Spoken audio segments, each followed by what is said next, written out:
What you're about to hear could quietly shift the way you connect with women forever. And the surprising part is that it has absolutely nothing to do with your bank account, your jawline, or any scripted line someone sold you on the internet. What actually moves the needle goes much deeper than any of that.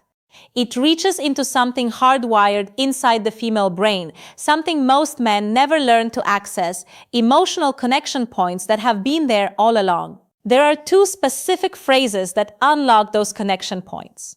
By the end of this, you'll know exactly what they are, understand the psychology behind why they work, and grasp the one subtle detail that determines whether a woman forgets you the moment you walk away or finds herself unable to stop thinking about you. That detail is the whole game, so stay with this until the end.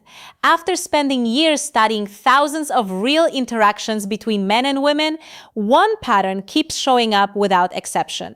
The men who consistently draw women in aren't the tallest in the room or the wealthiest at the table. They are the ones who have figured out something deceptively simple, which is how to communicate directly on an emotional level.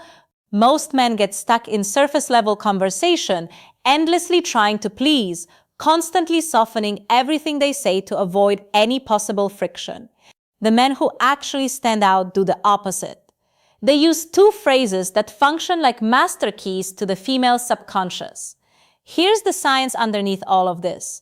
The human brain is wired to respond to specific patterns of communication.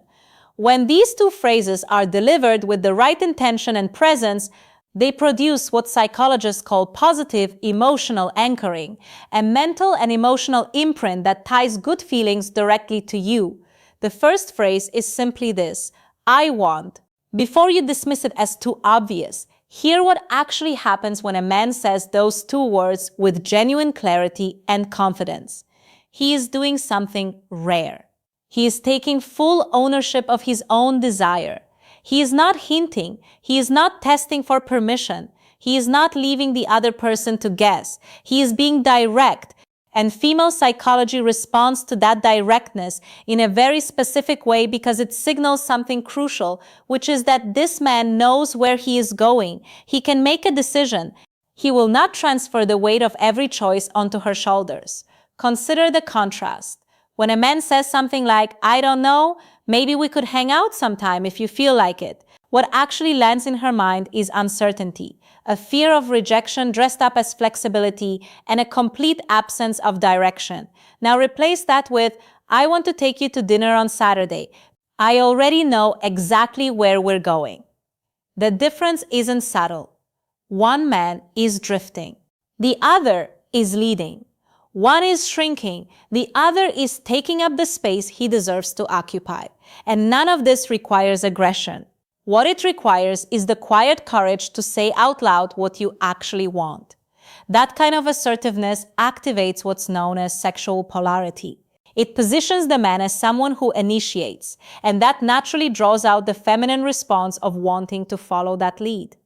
The second phrase is where everything deepens: I appreciate. This is the one that most men completely overlook, and it is the one that changes everything. If you only ever lead with what you want, there's a ceiling on how far that gets you. Because by itself, it can read as self-focused, like you're only in the interaction for what you can take from it. But the moment you pair I want with I appreciate, something shifts. You are no longer just a man with initiative. You become a man with emotional depth, and that combination is extraordinarily rare. Here is how it actually plays out in a real moment. Instead of saying, I want to see you again, and leaving it there, you say, I want to see you again because I genuinely appreciate the way your mind works. There's a depth to how you think that you don't come across very often. Look at what just happened in that sentence. You didn't just express desire. You showed her that you actually see her, not just the surface of her, but who she is underneath it. And that is what most men never do. The vast majority of compliments women receive are about how they look. Those land and then float away. But when you acknowledge who someone is as a person, when you reflect their essence back to them with sincerity, that stays. It creates a feeling of being truly chosen rather than just noticed. Women feel the difference between those two things instantly and completely. If any of this is landing for you, pass it along to someone in your life who could use it. Now here is where most men quietly ruin all of it, even the ones who pick up these phrases quickly. The mistake is using these words without congruence.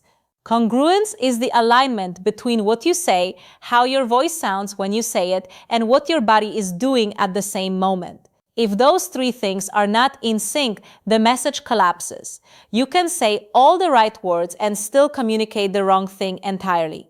If your voice trails off when you say I want, if your eyes drop to the floor, if your shoulders cave inward, then your body is broadcasting insecurity while your words are trying to project confidence.